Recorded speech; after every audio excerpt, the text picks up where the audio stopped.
Long ago in Anocha village, strength was measured by the sharpness of a blade and the speed of a hunter. The people honored warriors with straight, swift legs and arms that could wrestle lions. In this land of proud fighters, a child was born into the royal family under a cloud of sorrow. Prince Obum, the first son of King Eze Anika and Queen Nneka, came into the world with legs that did not stand straight. His tiny feet pointed inward, and as he grew, he could not walk without stumbling.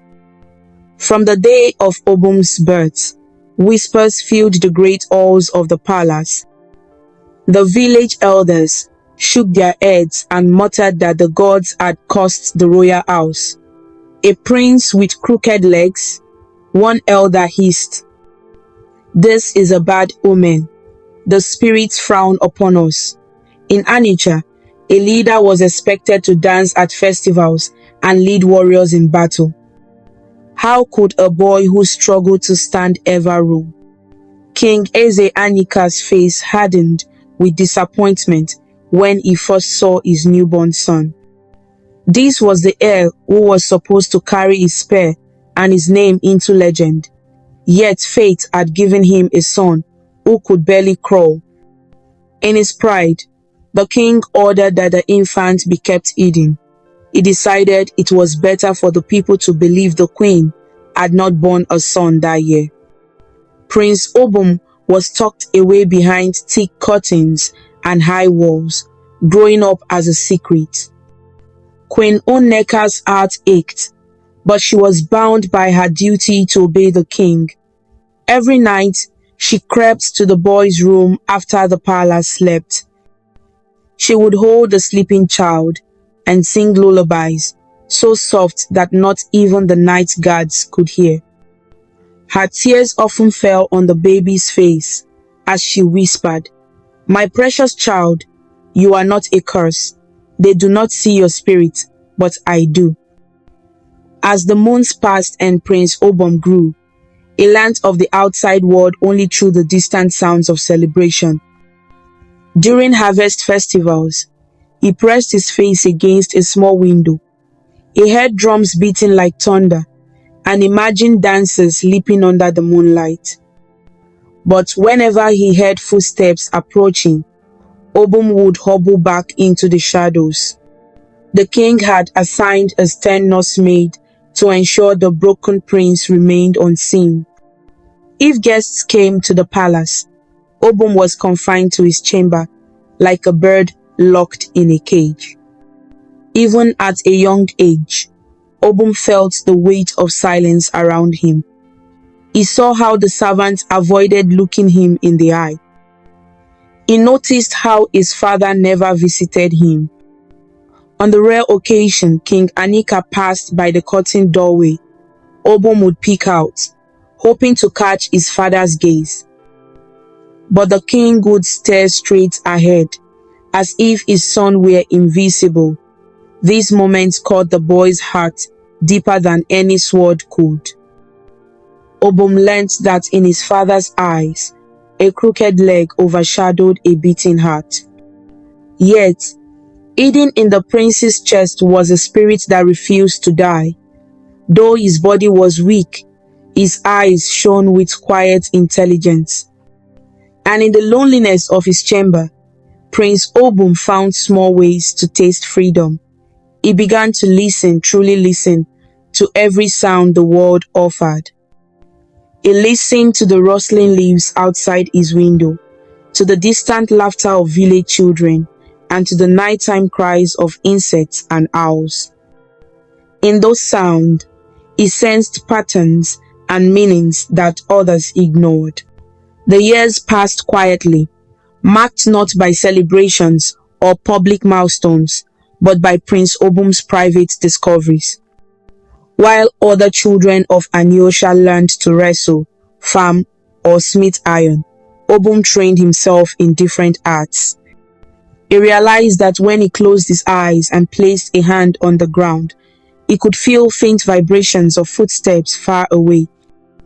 By listening to the wind chimes hanging outside his window, he learned to tell who was approaching the palace gates by the rhythm of their steps.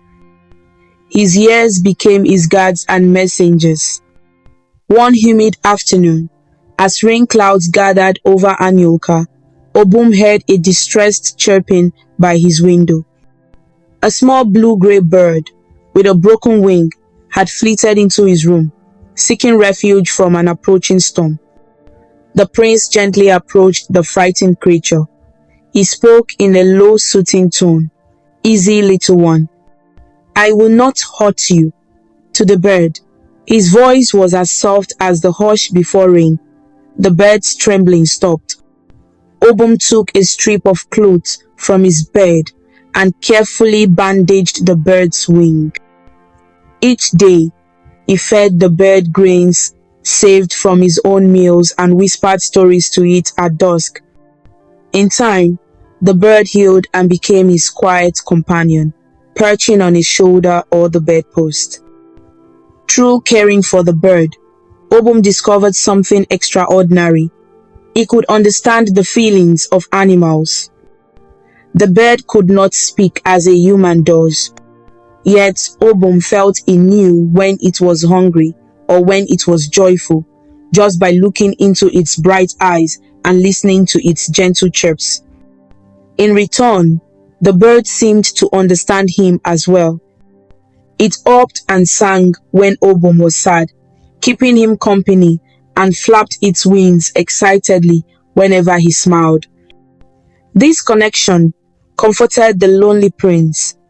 If the people of the palace would not be his friends, then the creatures of the air and forest would. At night, after the nursemaid bolted his door and all was quiet, Obum often lit a small oil lamp and stared into the flame. The golden light danced and flickered, casting shadows on the walls. On one such night, as rain pattered on the thatched roof, Obum felt especially alone. He closed his eyes and let the warmth of the flame fill his mind. In that silence, he heard a faint whisper, not with his ears, but inside his heart. The whisper was like an old melody, familiar yet unknown. It seemed to echo from the flame itself. "You are never alone, my child," the whisper said. Obum's eyes flew open and he looked around, but no one was there. The flame fluttered, though no breeze blew. His heart pounded, yet he did not feel fear. Instead, he felt comfort, as if an unseen grandmother had wrapped him in a warm embrace. He realized then that the voices of the ancestors lived in the quiet places of the world, in the wind, in the water, and even in the fire's glow. All he needed was to listen with an open heart. From that night on, the young prince spent hours in silent meditation, attuning himself to the natural and spiritual world. He listened to the earth, feeling its heartbeat as a steady drum in his bones. He listened to the sky, reading the shapes of clouds and the paths of birds as messages. He listened to the ancestors, those who had ruled and walked the land before him, hoping to learn any wisdom they left behind. These were the forgotten arts that no warrior's muscle could teach. By the time Prince Obum saw 16 harvests, he carried within him a quiet confidence. Though he moved with a cane and a heavy limb, he had knowledge that many older men could not claim. He knew that a great rain was coming hours before the clouds gathered, simply by observing the flight of ants and the hush of birds. He could predict when visitors were arriving at the palace, long before the watchman spotted dust on the road. And in the evenings, when Queen Uneka managed to slip away to see him, she would find her son not bitter or broken, but strangely at peace. Obum would smile softly and reassure her, "I am well, mother. I can hear our ancestors in the silence. They tell me I am here for a reason." Queen Uneka would nod and wipe her tears, amazed at the grace that lived within her son despite all he lacked. It was in Prince Obum's 17th year when the peace of Anocha was shattered. The harvest had been abundant that season, and the village was preparing for a great festival of thanks. But dark news arrived on the wind. Messengers from border villages came running with terror in their eyes. Enemies from a faraway land were approaching. They said warriors clad in iron armor, wielding swords that shone like hungry teeth in the sunday. They were burning everything in their path. At first, King Eze Anyika could not believe the reports. Anocha had not seen war in many years. Its warriors were proud, but untested by any true army. Nevertheless, the king summoned his council and his bravest fighters. Drums of alarm sounded in the night, calling all the able-bodied men to the palace courtyard. Prince Obum, locked away in his chamber, felt the drumbeats thundering through the ground. His bed companion fluttered nervously at the noise, and Obum's heart tightened with a sense of dread. By dawn, thick smoke became visible on the horizon beyond Anocha's walls. The enemy had indeed come, moving swiftly and without mercy. They were a band of fierce raiders, led by a warlord named Odua, the red-eyed, a giant of a man rumored to feel no pain. Villages in their paths were left in ashes. Refugees poured into Anocha, telling stories of Odua's warriors who rode on horseback and cut down anyone in their way. They carried torches to burn huts and iron swords that gleamed red with blood. King Anyika, desperate to protect his people, gathered the kingdom's greatest warriors at the main gate. There was Ikem the leopard, swift and spotted with battle scars, known for his unmatched spear throw.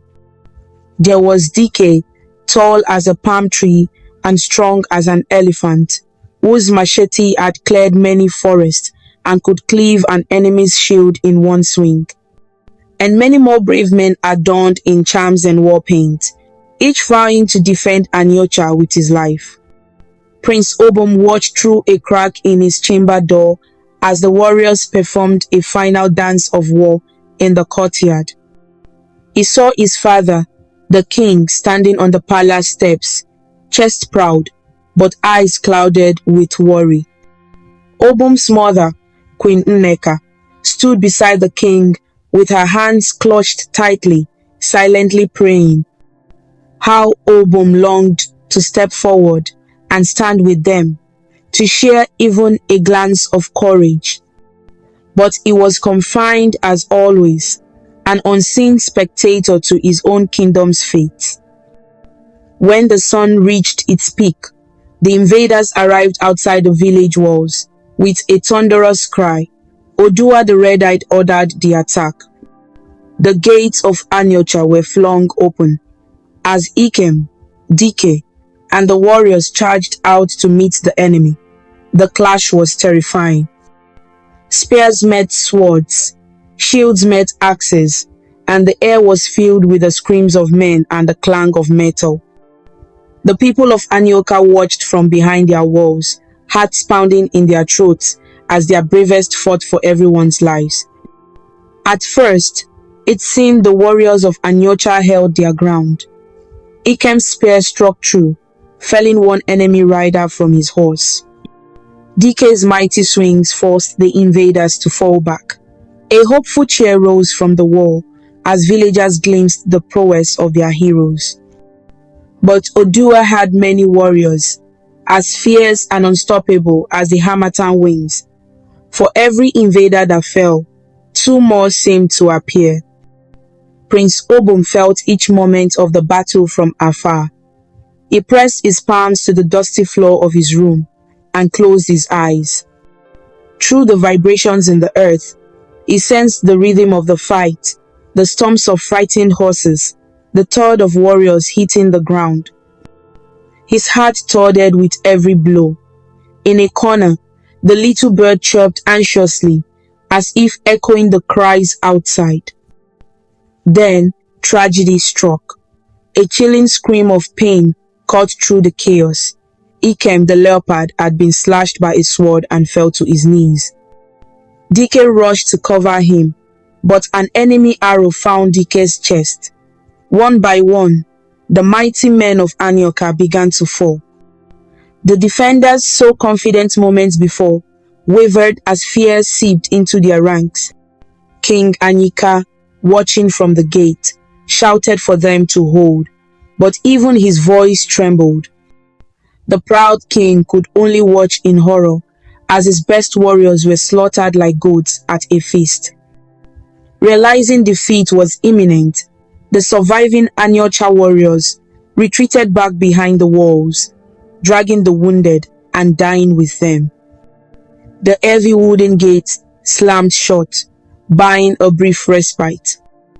Cries of pain and despair echoed in the courtyard as mothers, wives, and children rushed to tend to the injured. The king's face turned pale. Queen Anocha openly wept at the sight of brave Ikem and Dike lifeless on the blood-stained earth. For the first time in his reign, King Anyika felt truly helpless. The invaders outside were regrouping for another assault, and Anocha's strength had been broken in one afternoon. In desperation, the king ordered messengers to run in every direction for help to allied villages, to anyone who might come. But he knew in his heart that no help would arrive in time. In the chaos, no one thought of Prince Obum, the hidden son. All attention was on the threats at the gate. Locked in his chamber, Obum shook with silent sobs of frustration and grief. He felt every life lost as if a piece of his own soul had been cut away. Through his tears, he whispered a plea to the spirit. "Ancestors, guide us. I am ready to listen. Tell me what to do." But only the muffled sounds of panic answered him. Obum knew one thing. If nothing was done, Anocha would fall before nightfall. As the din of panic enveloped the palace, Prince Obum wiped his tears and steadied his breathing. In that quiet moment after his desperate prayer, a memory surfaced in his mind, a whisper of a story Queen Oneka had told him once, late at night. She spoke of an ancestral flame on a sacred hill outside Anocha. It was an ancient legend. In times of great peril, a true son of the land could climb the hill and light the old flame to call upon the spirits of the ancestors. No one had performed this ritual for generations. Many thought it was just a tale to comfort frightened children. But to Obum, that memory now felt like a call to action. He knew what he had to do. Struggling to his feet, Obum reached for his walking cane, a sturdy branch he had lovingly carved and polished during lonely days. The little bird fluttered onto his shoulder, as if sensing his resolve. When he tried the heavy door of his chamber, he found it unlatched. In the chaos, the nursemaid had forgotten to lock him in. With a deep breath, Obum pushed the door open and entered the corridor beyond. The palace halls were nearly empty. Servants had fled or were crowded at the front gate. In the distance, Obum could hear the renewed battering of the invaders, trying to break through the village gate, and the shouts of his father rallying the last defenses. No one noticed the lone prince limping through the rear passageways of the palace. He headed for a small side door that he knew led out to the backfields. Each step was agony on his twisted legs, but Obum beat down on his lip and pressed forward. Just a little further, he murmured to himself, focusing on one step at a time. The bird flew ahead, then waited for him, as if guiding him forward. At last, Obum emerged into the daylight behind the palace. The scene that met his eyes was one of devastation. From here, he could see black smoke curling upward from huts outside the walls. Distant cries of battle and despair hung in the air. But the sacred hill lay in the opposite direction, beyond the village farms and near the dense forest. It was a steep, green hill that rose solitary against the sky. Obum had never seen it up close. He had only gazed at it from his small window, often wondering what secrets lay at its summit.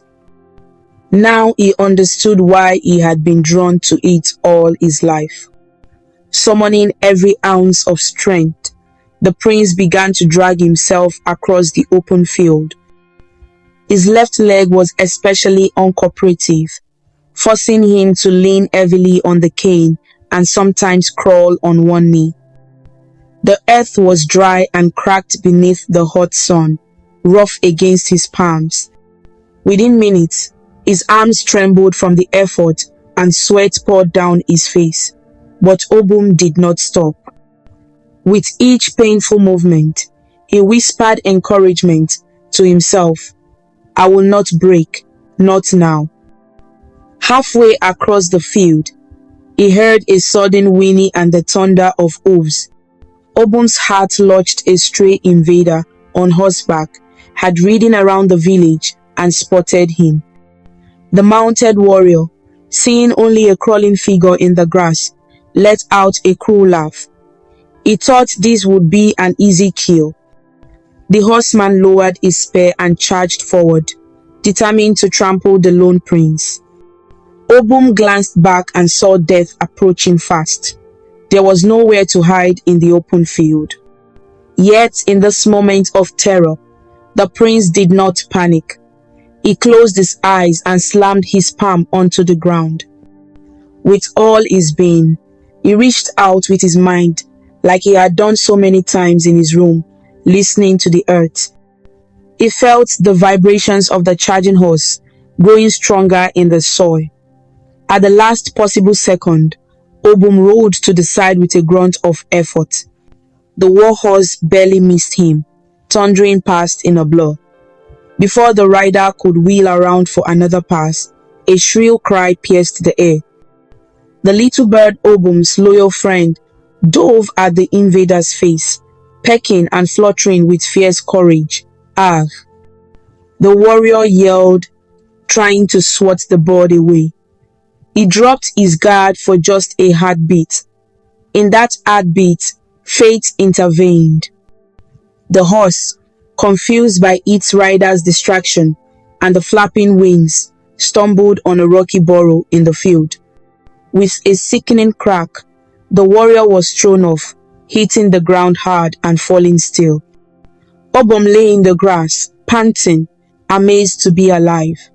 He murmured a breathless thank you to the bird and to the spirit he felt watching over him. The path to the sacred hill was clear again.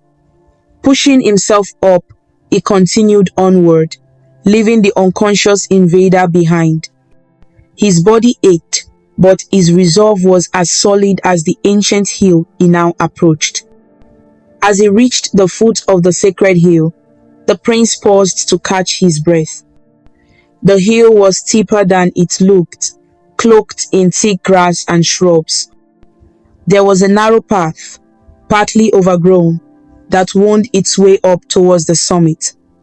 Obum tightened his grip on his cane and began the ascent. Each step up the slope was even harder than crossing the field. Sometimes he had to grab roots or stones with his free hand to pull himself upward. His legs scraped against rocks, drawing blood, but he paid no mind. He thought of his mother, of his father, of all the people in Anocha depending on a salvation they didn't even know existed. He thought of the ancestors who had guided him through whispers and dreams. With every painful inch upward, he whispered a prayer. Give me strength, just a little more. At last, after what felt like an eternity, Prince Obum reached the top of the sacred hill. There he found a flat clearing with an ancient stone altar at its center. The altar was covered in moss and cracked by time. In its middle was a white bronze bowl, blackened with old soot. This was the resting place of the ancestral flame, long extinguished. All around the altar stood weathered carvings of figures from legend, mighty warriors, wise elders, and even a one-legged goddess of the earth. Their stone eyes seemed to watch the prince, as if awaiting his next move. Obum's chest burned from exertion, and his legs felt like they might collapse beneath him. But he had made it. As he pulled himself to stand before the altar, he felt a strange hush fall over the hilltop. The sounds of battle and fire below faded, and even the wind calmed. It was as if the hill itself was holding its breath. The prince knelt by the bronze bowl. A bundle of old dry wood lay to the side, perhaps left for whoever might one day rekindle the flame. With trembling hands, Obum arranged the wood in the bowl. He took a deep breath, recalling everything he'd learnt about making fire. His mother's lullabies, his own practice with an oil lamp, the stories of how the ancestors first tamed flame in the wild. He found 2 flint stones at the altar's edge and struck them together. At first, nothing happened. He struck again harder this time. A tiny spark leapt onto the dry wood, but died out. Obum's heart pounded. He could not fail now. There was no other hope. Summoning his focus, he closed his eyes and whispered to the ancestors, "Guide my hands." Then he struck the flints a 3rd time. A spark flew, landed on the wood, and caught. A small orange flame flickered to life in the bowl, then grew, fed by the dry wood and a sudden sigh of the wind. Prince Obum shielded the newborn flame with his hands, nurturing it as it began to dance and crackle. For a moment, he simply stared, tears of relief welling in his eyes. He had done it.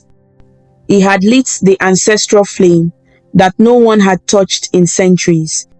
The moment the ancestral flame roared fully to life, the entire hilltop seemed to exhale a long-held breath. Prince Obum knelt before the altar, the warm glow illuminating his sweat-streaked face.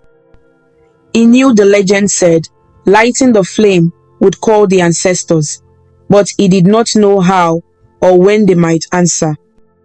So, with a heart full of faith, he began to sing a prayer softly at first, then louder as courage filled him.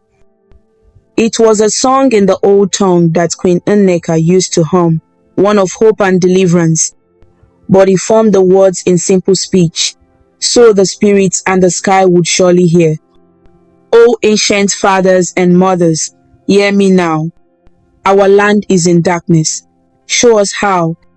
Flame of our ancestors, carry my voice. Give us your strength. Make our spirits rejoice. He repeated these lines, voice steady and echoing among the silent stone figures. The air grew thick and still. Then, as if in answer, the ground trembled beneath him. It was subtle at first, then stronger an earthquake, gentle but unmistakable, rippling outward from the hill. Down below in the village, warriors and invaders alike stumbled as the earth shook beneath their feet. The people of Anocha, huddled in fear, looked up toward the sacred hill in awe and confusion. They saw a new light burning on the hilltop that had been dark for ages. The river that flowed near the village suddenly receded, its waters pulling back from the banks, as if bowing to an invisible power. And though it was broad daylight, a deep roll of thunder cracked across the sky, causing everyone to flinch and look upward. The clear blue expanse was now filled with swirling grey clouds that had gathered unnaturally fast. Prince Obum remained kneeling, clutching his cane in one hand and the altar's edge with the other to steady himself during the tremor. But he lifted his head as the thunder rolled, and in the swelling flame before him, he saw shapes forming. The fire swayed and grew, and within its depths, faces appeared faint and flickering like images in water. He recognized them from the old paintings in the palace. They were the faces of past kings and heroes of Anocha. The ancestors had heard his call. A gentle voice rose from the fire, clear despite the crackling of wood. It was neither male nor female, but carried the tone of many voices speaking as one. "Obum, son of Anocha, you have called us and we are here," said the voice from the flame. Obum bowed his head deeply, tears of relief streaming down his cheeks. "Our people are in great danger," he said hoarsely. "I am weak and alone. We cannot withstand our enemies. Please, ancient ones, show me how to save our home." The flame flared brighter, and the voice resonated across the hilltop. "You are not weak, child. You carry the strength of this land in your spirit, right?" At that command, Obum felt a warmth flow from the earth into his legs and up through his body. His aches ebbed, and though his legs remained bent, a new energy coursed through him. He stood slowly, no longer trembling with exhaustion.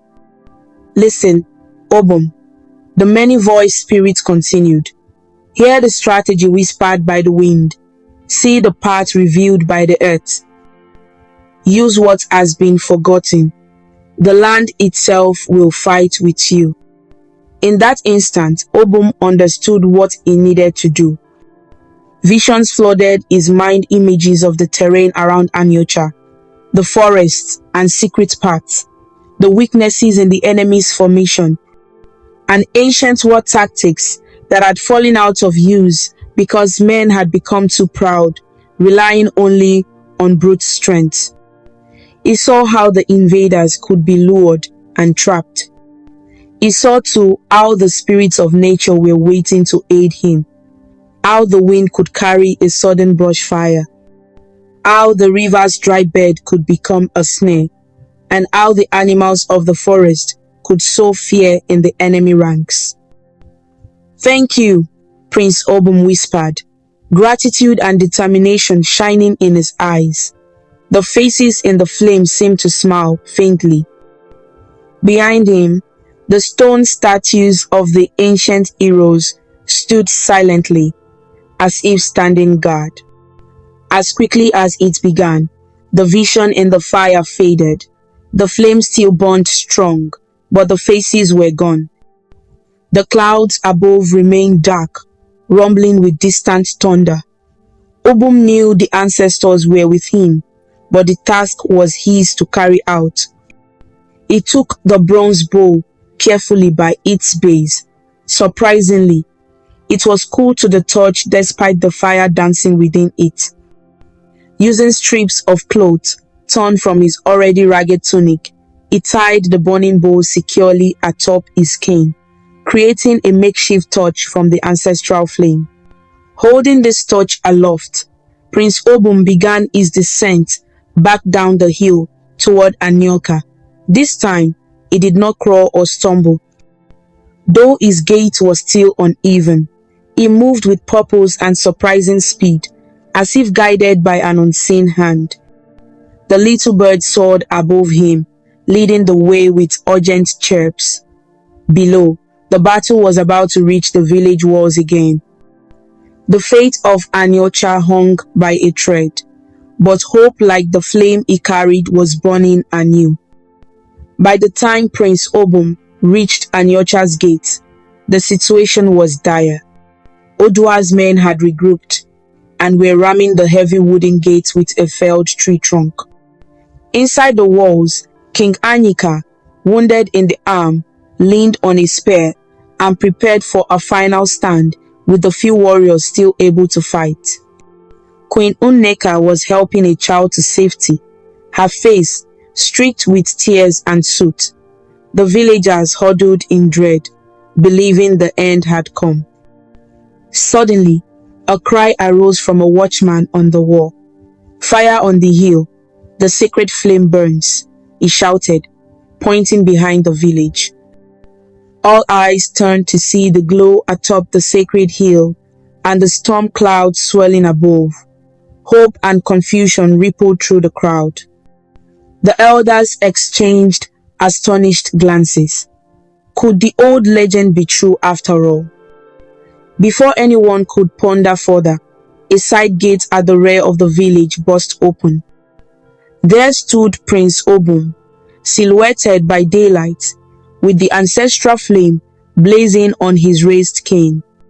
His clothes were torn and dirty, his legs bleeding from cuts, but he stood tall.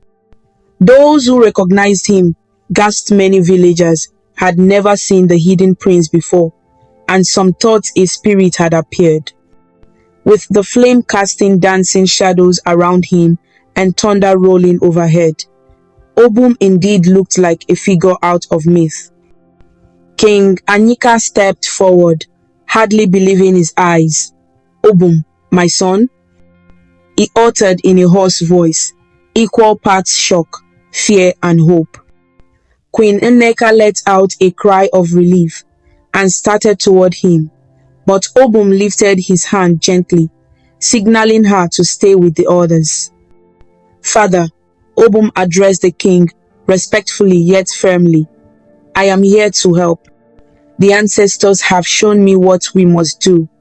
The crowd murmured in confusion. Some warriors looked doubtful. What could this crippled young man possibly do that they could not? But others felt a stirring in their chest, seeing the sacred flame he carried. The gods had done nothing when strong men fought and died, yet now the earth itself had shaken and the forgotten fire burned once more. Perhaps this prince, broken in body, was the answer to their prayers. King Anyika, clutching his wounded arm, nodded uncertainly. In that moment, he had no pride left, only desperation. "What do you need us to do, my son?" he asked, his voice cracking. Prince Obum looked around quickly, assessing the state of the defenses and the frightened faces of his people. He spoke with a calm authority, unexpected for someone so young. "All of you who can fight, gather here by the well," he commanded. "Form a circle, shields outward. Women and men, anyone strong enough to hold a spear. Protect our young ones in the center." His orders were clear, and something in his tone made people move without question. Survivors of the first battle, some with bandaged wounds, picked up their weapons and formed ranks alongside a few determined villagers who grabbed farm tools to use as weapons. Obum then pointed to several swift youths and called out, "You three, run to the animal pens. Fling open the gates and chase the cattle and goats out toward the main gate when I signal. Make them run." The youths nodded and sprinted off, understanding the plan even if it sounded strange. He turned to an elderly man who clutched a drum, hands shaking. "Elder, sound the rhythm of the Nkwaezi war as loud as you can. Let the invaders think we have found new strength." The old drummer straightened and began pounding a bold, loud rhythm that echoed through the streets. Its steady boom boom boom mimicked a confident heartbeat, rallying the frightened and making some invaders beyond the wall pause in uncertainty.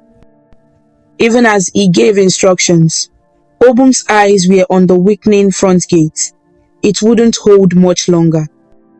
He limped toward the gate, positioning himself behind it on the inside.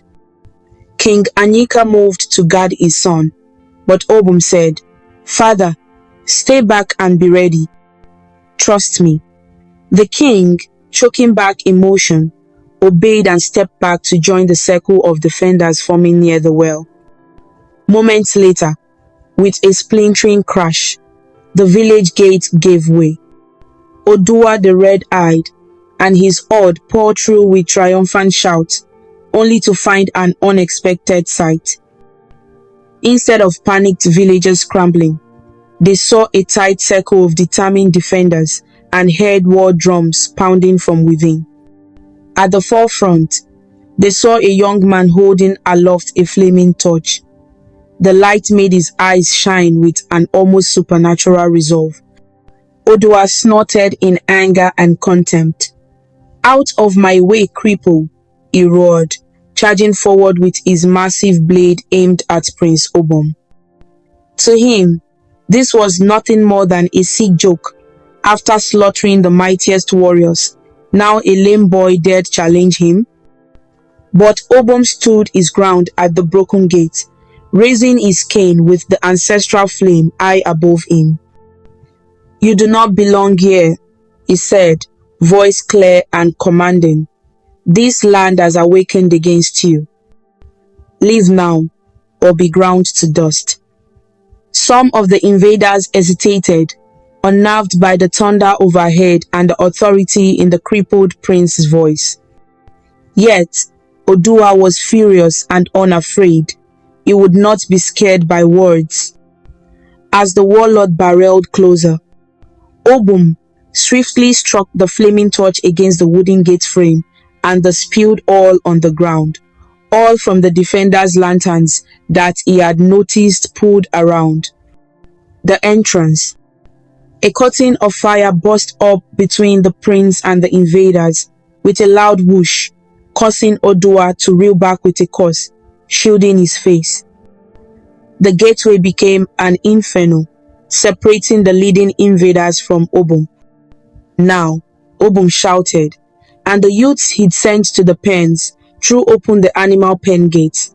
Terrified by the fire and the drumming noise, a herd of cattle and a flock of goats stampeded out from a side alley straight towards the invaders who were massed at the gates. Chaos erupted as warriors were knocked aside by the panicked animals. Horses whinnied and reared, colliding with each other.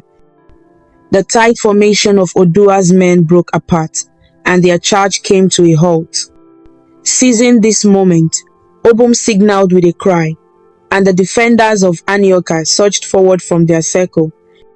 Armed with spears, machetes, and even pitchforks, they fell upon the confused invaders with a fury born of hope. Queen Oneka had taken up a bow and was loosing arrows from behind the line of men. Her years of quiet sorrow now transformed into fierce resolve to protect her people and her son. The battle inside the walls raged, but for the first time that day, the tide was turning in Anocha's favor. What the invaders saw as a feeble settlement that morning had become a hive of resistance by afternoon. They faced not just warriors, but women and youths fighting with whatever they had their spirit unbroken by defeat. Overhead, the sky darkened further, and a sudden downpour began, drenching the combatants and sending steam rising from the burning gate. The rain fell so heavily that it turned the ground beneath the invaders to slick mud, causing many to stumble. It was as if the heavens themselves had joined the battle, confusing Oduwa's men further. Oduwa the red-eyed, still near the gate, was livid. He had not yet managed to land a single blow on this cursed cripple who defied him. Blinded by rage, he pushed through his own men, determined to find Prince Obum and cut him down. He found the prince in the midst of the melee. Obum's limp was obvious as he moved to avoid stray sword swings, but he held the torch high, rallying his people with shouts of encouragement. "Do not fear them. Remember, the spirit of Anocha is with us," he cried. With a snarl, Oduwa raised his heavy sword and brought it down toward Obum. In that split second, time seemed to slow. Obum turned to face the oncoming blow. He could not dodge in time on his weak legs. Instead, he raised his cane, the bronze firebow, still tied to it, and blocked the sword with the metal bow. The force of the strike knocked Obum to the ground, and the impact extinguished the flame, at last its purpose fulfilled. The bronze bow clattered away.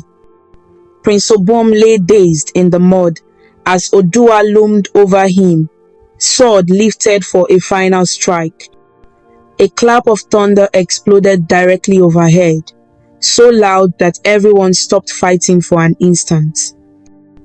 A white-hot bolt of lightning tore from the sky, striking the metal tip of Odua's spear that he'd planted in the ground nearby.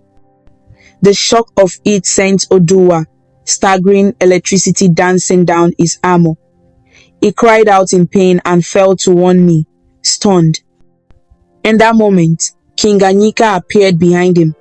Though injured, the king had watched in horror as his son was struck down. With a roar that carried all his regret and love, the king thrust his own spear forward. The blade found the gap in Odua's armor at his neck. The warlord gasped, eyes wide with shock, and then collapsed face first into the mud at Obum's feet. Seeing their fearsome leader fall, the remaining invaders lost all will to fight. Some threw down their weapons, others turned and ran toward the open gate, only to find the way blocked by villagers brandishing spears and torches. Within minutes, those who did not flee were surrounded and forced to surrender. A great cry rose from the people of Anocha, a cry of victory, relief, and astonishment at what they had overcome. The rain gentled to a soft drizzle, washing the blood and soot from the ground. Exhausted defenders leaned on each other, and the villagers began to emerge from their hiding places, eyes wide with disbelief and joy. The impossible had happened. Against all odds, Anocha was saved. In the center of the village, Prince Obum still lay in the mud where he had fallen. The battle was won, but he had been knocked breathless and was slow to rise. Queen Uneka rushed to his side, helping him sit up. Obum's head spun, but he managed a tired smile for his mother. King Anyika dropped to his knees beside them, rainwater and tears mingling on his face. "My son, you came back for us," the king whispered, voice breaking. He gently embraced Obum, who winced from bruises but returned the hug with one arm. All around, people began to realize that the one they had called a bad omen, the prince they had never seen, had been their savior. One by one, villagers and warriors knelt in respect to Prince Obum, pressing their foreheads to the muddy ground despite his protest. They chanted praises, calling him Obum the Blessed, Obum the Heart of Anocha. The name spread on every tongue, carrying with them a mixture of reverence and regret, for they knew they had shunned him unjustly. As the villagers continued to cheer and call Obum's name, a group of elders hurriedly brought forth the royal stool and the carved crown of Anocha from the palace, the symbols of leadership. King Anyika, still kneeling in the mud beside his son, looked at those royal emblems and then at Obum. His eyes were filled with remorse and admiration. Taking the crown in his hands, the king held it up before Obum. The rain had stopped, and sunlight began to break through the clouds, shining on the gold of the crown. "My son," King Anyika said, voice trembling so that all could hear, "you have saved your people. You have proven yourself not only my son, but the true strength of Anocha. If you are willing, take this crown. Be the leader this land deserves. The king's words hung in the hushed air. Around them, villagers murmured in agreement. To them, it seemed right that the hero who delivered them be offered the throne. Prince Obum slowly got to his feet with Queen Nneka's support. His legs were aching and unsteady, but he pushed aside the pain. He stood facing his father and the outstretched crown. The crowd watched, expecting their hidden prince to take the throne. But what they saw was sorrow in Obum's eyes. Obum reached out, but instead of taking the crown, he gently closed his father's fingers around it and pushed it back toward the king. He spoke softly, yet his words carried weight. All my life, you hid me behind walls. You were ashamed of my weakness. His gaze swept over the elders who had once called him a curse and the villagers who had never known him. You locked me away for being broken. At this, many dropped their eyes in guilt. Obum drew a shaky breath, tears mingling with the raindrops on his face. But I was never the weak one, he continued, his voice strengthened. It was your fear and pride that made you blind. You thought strength lived only in swift legs and strong arms. Yet today, you've seen that true strength is deeper. It grows from the spirit, from courage and wisdom. He placed a hand gently on his father's shoulder. Father, you are still king. The people need you. Lead them now not with pride, but with the humility and understanding we have all learned today. King Anika's face crumpled in shame and gratitude. He nodded, tears spilling freely, and embraced Obum tightly. Forgive me, my son, he whispered. Obum returned the embrace, forgiving him without a word, for his actions had already spoken. Stepping back, Obum looked around at the faces of the people, warriors bandaged from battle, mothers holding their children, elders leaning on staffs. They all gazed at him with respect and remorse. A small, sad smile formed on the prince's lips. I am not leaving you, he assured them gently. I will always be here to guide and help when I am needed, but I will not sit on that throne. Let it remind you of the lesson we have learned together. Never again cast someone aside. Nurture every spirit in this village, every child, strong or weak. That is the true duty of a leader. The crowd was silent except for quiet sobs and sniffles. Many were crying, some out of relief, others out of guilt. Obum turned to his mother, who looked at him with endless pride and love. Queen Nneka cupped her son's cheek in her hand. My wise son, she said softly, you have given Anocha a gift greater than a king. You have given us back our hearts. Obum hugged his mother, cherishing the acceptance he had craved all his life. With that, Prince Obum handed his cane torch, now extinguished, to one of the elders and began to walk away from the center of the crowd. The villagers parted to make a path for him, bowing their heads as he passed. He did not head to the palace, but instead toward the gate, where the open fields and the sacred hill beyond seemed to call him. A young girl, the one Queen Nneka had saved earlier, suddenly called out in a small voice, Thank you, Prince Obum. This broke the stillness, and soon others echoed, Thank you, bless you. The village erupted in applause and cheers of joy as Prince Obum departed the celebration of victory. Obum did not seek riches or titles. He had found his purpose in saving his people and teaching them a truth they would never forget. And as he walked away from the crown that day, the people of Anocha finally understood the lesson written in their history by the broken one who became their strongest protector. Strength is not in the body, it is in the spirit that refuses to break. The moral lesson of the story is this: true strength does not come from the body, but from the spirit that refuses to give up. Prince Obum, though mocked and hidden because of his bent legs, proved that wisdom, courage, and faith can achieve what muscles and weapons cannot. His journey teaches us never to despise or reject those who look weak on the outside, because the greatest power often lies in hearts that have suffered, endured, and still chosen to rise. Thanks for watching this amazing story about Prince Obum on African Stories by V. If you liked it and felt inspired with our journey, please show your support by clicking the like button, sharing with your friends, and leaving a comment below. To see more interesting stories and learn about different cultures, subscribe to African Stories by V, and don't forget to ring the notification bell so you never miss a new story. Your support means a lot and helps us bring more stories to you.